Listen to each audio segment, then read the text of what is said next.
We'll take a minute and look at some of the drivers that are kicking the pins out from under the way we have done healthcare all this time. Let's take a look at these drivers of this.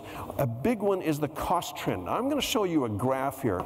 The right side of the cost trend is totally familiar, right? Of course, U.S. healthcare costs twice as much as anybody else in percentage of GDP, any way you want to measure it, right?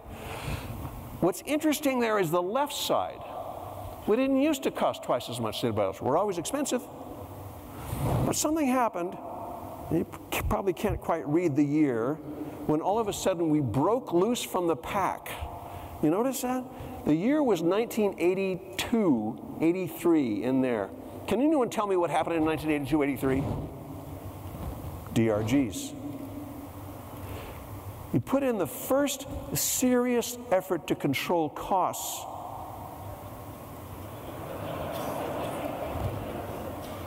Does this make sense? If you understand systems, it makes perfect sense. What did DRGs control? They controlled the units, the cost of the units. What were they trying to control? The cost of the system. Different thing. If you run, I don't know, Best Buy, say, and you're selling TVs, and you know the market conditions have driven down the margin you can get on a flat screen TV, what do? Well, first of all, you have a sale. You try to shove them out the door, right? Come on, right on down here. We got these flat screen TVs of $3.80. You know, it's ridiculous prices. But that doesn't actually make you much money.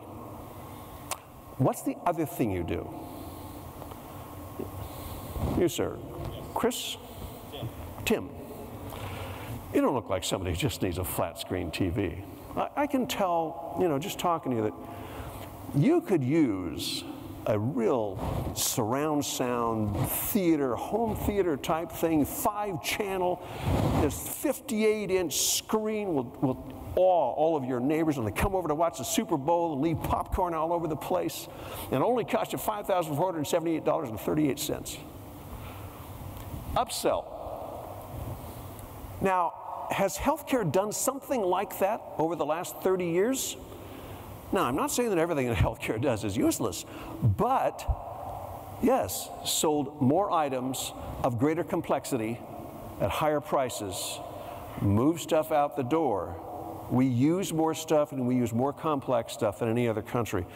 That is why we're up there. And it is based on the fee-for-service system that we're in. Let me show you some graphs from the International Federation of Health Plans. So they're comparing actual prices paid by health plans in different countries. And the other countries are comparing the US to are countries where you would not feel uncomfortable if you had to be in their healthcare system for some reason.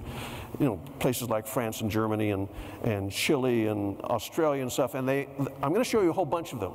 But they all look like this, where the United States is off on the right there, and it's like way higher than everybody else. Here's, you know, diagnostics, CT scans, MRIs, different kinds of procedures, appendectomies, bypass surgery, C-section, ordinary, normal delivery, births, hip replacement. They all look the same. Knee replacement, devices. If you get into pharmaceuticals, the same kind of pattern. Lipitor, Nasonex, Nexium, Vitarin, a doctor visit. Now let's slow down here and take a little closer look at one of these. This is a hospital patient day. I didn't pick this because it was weird. I picked it because it was just like all the others. But look, there's some breakdown of the lines there. The 12,500 figure at the top is the 95th percentile. In other words, there are 5% of the hospitals in this country charge more per day just for a hospital day in the bed than $12,500. Well, that's kind of stunning. But what's even more interesting is the lower figure. 4287 is the median, but the 1,514 is the 25th percentile. 25% of the hospitals in this country charge less than $1,500 per day, and they're not bankrupt. This pattern, and you notice that $1,500 is about equal with the highest of the other countries. This pattern persists in every single one of those, where there is a clustering You'd expect kind of a bell curve around some sort of neat middle and then not too much on either side. That would be a normal market. No, no, no. There's a clustering around the 25th percentile, and then there's these huge outliers way up there that push the median price way up. Now, does this mean that we're looking at places in Podunk versus places in like Boston and Atlanta and such? Well, no. Actually, some of them are in the same market. This is what it costs you to get an ankle MRI in the Washington, D.C. area. Suppose you twisted your ankle or something, you want to have it looked at. Well, you could get one. Now, these are actual prices paid. This is not ChargeMaster prices. You could get one for $400. And by the way, to make it onto this chart, this is from an organization called Castlight, you have to be in the upper quadrants of quality. So this is not fly-by-night places. These are perfectly good places to get it done. $400, $654, $730, $450.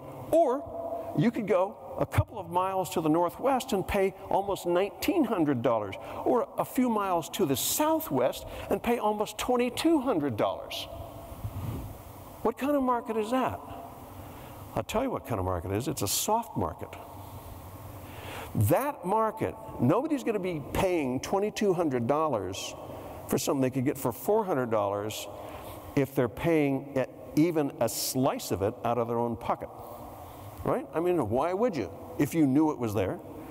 What we're seeing is the remnants of an opaque market in which the entity paying for it was not the same as the entity that had concern about the price, and the person actually choosing it didn't have the information or the incentive, right? That is changing.